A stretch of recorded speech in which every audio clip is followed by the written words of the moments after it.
It were always my bosses who recommended me for better pay scale. तो ये छोटी छोटी चीज़ें बहुत इम्पैक्ट करती हैं ग्रोथ को। तो ये देखना भी ज़रूरी है कि प्रोग्रेस वाइज आप प्रमोशन को कितना डिज़र्व करते हैं। इसमें सिर्फ 2 चीज़ें भी देख लें तो आई थिंक सफिशेंट है।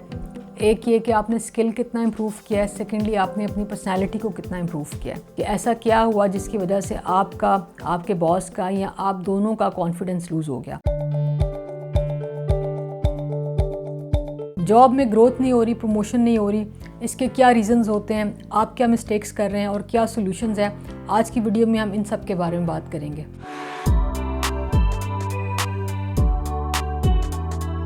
सबसे बड़ा और सबसे कॉमन रीज़न ये होता है कि आपके अपने बॉस से या इमीडिएट सुपरवाइज़र के साथ अच्छे टर्म्स नहीं हैं। अच्छे टर्म्स नहीं है मींस अंडरस्टैंडिंग नहीं है या एक ट्रस्ट बेस्ड रिलेशन नहीं है।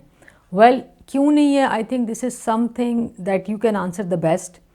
आप किसी दिन अलग से बैठ के एक डिटेल्ड एनालिसिस करें कि ऐसा क्या हुआ जिसकी वजह से आपका, आपके बॉस का या आप दोनों का कॉन्फिडेंस लूज़ हो गया। तो इसको एक एग्जांपल से समझते हैं। Let's say your boss is a bridge और आप ब्रिज के एक तरफ हैं और आपको दूसरी तरफ जाना है। जहां आप खड़े हैं इज़ योर करंट पोजीशन और जहां आपको जाना है is where you want to see yourself. और इट्स वेरी इजी कि आप ब्रिज को यूज़ करें और एक पॉइंट से दूसरे पॉइंट तक चले जाएं। It's very simple. तो कहने का मतलब ये है कि आपकी प्रमोशन, आपकी ग्रोथ, आपको रिकमेंड करना, एक्सेस टू अपॉर्चुनिटीज़, आपको आगे लेकर आना is all in hands of your boss. तो मैं आपको अपने एक्सपीरियंस के साथ भी बता सकती हूँ कि मैंने अपने करियर की सिर्फ शुरू की जॉब्स में अप्लाई किया। उसके बाद मुझे जितना भी काम मिला, जितने भी प्रोजेक्ट्स मिले या असाइनमेंट्स की या जॉब की, it were always my bosses who recommended me for better pay scale, better opportunity, better organization. अगर अभी तक आपके बॉस के साथ अच्छे टर्म्स नहीं रहे तो आगे अच्छा करके भी देख लें। बिल्कुल फ्री में हो जाएंगे, कोई इसमें पैसे नहीं लगेंगे। सिर्फ आपको अपना माइंड सेट चेंज करने की ज़रूरत है।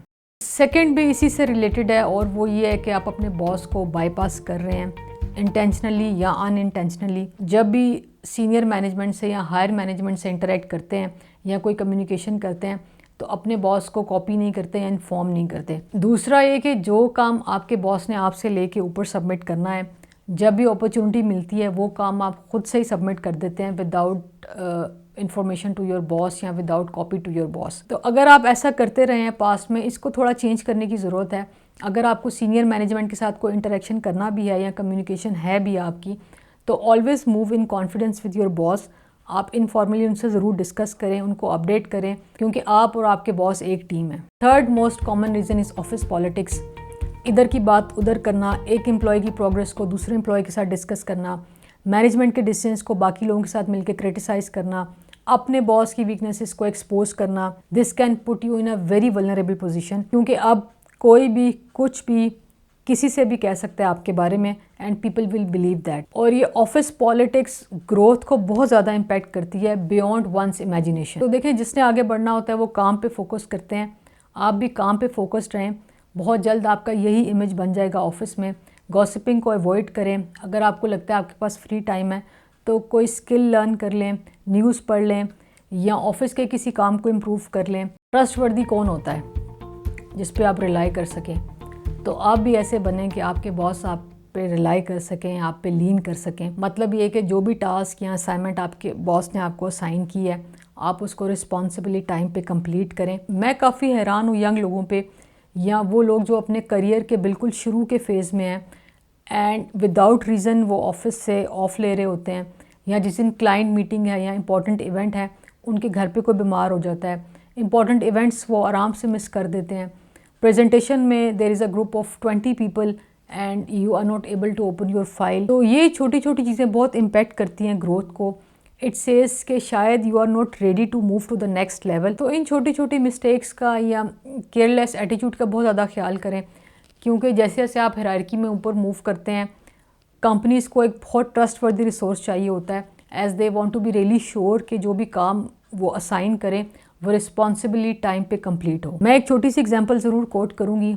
हमारी एक दफ़ा एक डेडलाइन थी जिसमें हमें we were suppose to submit a hard copy by 11 in the morning. One night before that city में थोड़ा सिविल अनरेस्ट हो गया और थोड़ी सी क्योटिक सिचुएशन हो गई and some of the offices went closed that day. लेकिन मेरे कोलीग ने ये किया कि he went to the nearest market, उस डॉक्यूमेंट को प्रिंट किया, बाइंड किया and he submitted the document to the client. तो देखिए, इस सिचुएशन में बहुत आसान था एक्सक्यूज़ करना या एस्केप करना क्योंकि सिविल अनरेस्ट था और अक्सर ऑफिसेज बंद थे, बट ही मेड श्योर कि डॉक्यूमेंट सबमिट हो जाए। तो आपको भी इतना ही ट्रस्टवर्दी, इतना ही प्रॉमिसिंग बनना है despite all the odds and challenges. Make sure कि जो भी टाइमलाइंस हैं, टास्क हैं, उनको आप रिस्पॉन्सिबली कंप्लीट करें। तो ये देखना भी ज़रूरी है कि प्रोग्रेस वाइज आप प्रमोशन को कितना डिज़र्व करते हैं। इसमें सिर्फ 2 चीज़ें भी देख लें तो आई थिंक सफिशेंट है।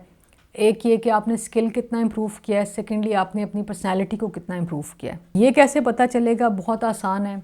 आप जो भी टास्क करते हैं ऑफिस में उसका कंपैरिजन कर लें 1 साल या 6 महीने पहले से। फॉर एग्जांपल अगर आप डॉक्यूमेंट्स बनाते हैं, रिपोर्ट्स बनाते हैं या कोई कैंपेन डिज़ाइन करते हैं तो उसको आप 1 साल पहले और 1 साल अब कंपैरिजन करके देख लें, जो पहले कर रहे थे और अभी कर रहे हैं उसमें क्या इम्प्रूवमेंट है।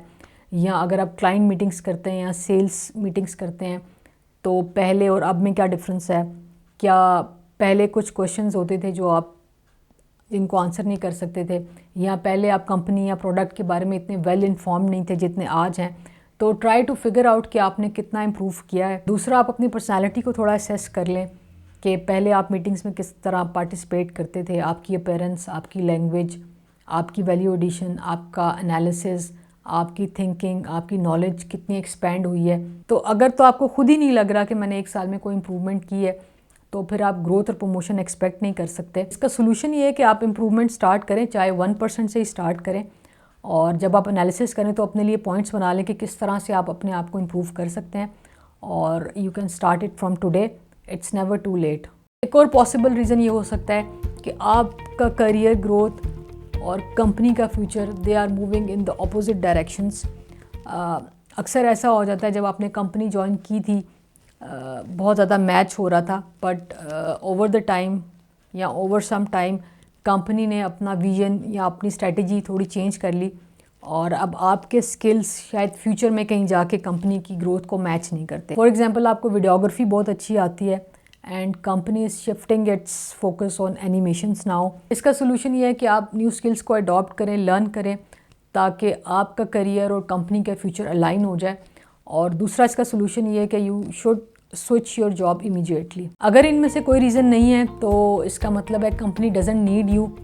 और वो कौन सी सिचुएशंस होती हैं या क्या रेड फ्लैग्स हैं जब आपको खुद से जॉब चेंज कर लेनी चाहिए, उस पर भी मैं अलग से एक वीडियो ज़रूर बनाऊंगी। तो जब भी आपकी ग्रोथ या प्रमोशन ना हो, आपने अपना ही एनालिसिस करना है, खुद को ही इम्प्रूव करना है। अगर किसी ने अपनी प्रोफेशनल लाइफ में इसके अलावा कोई रीज़न एक्सपीरियंस किया है ग्रोथ या प्रमोशन ना होने का तो आप ज़रूर शेयर करें। I hope this video was useful for you. इसके अलावा अगर कोई फीडबैक या सजेशन है, you can write me in the comment section. Thank you for watching.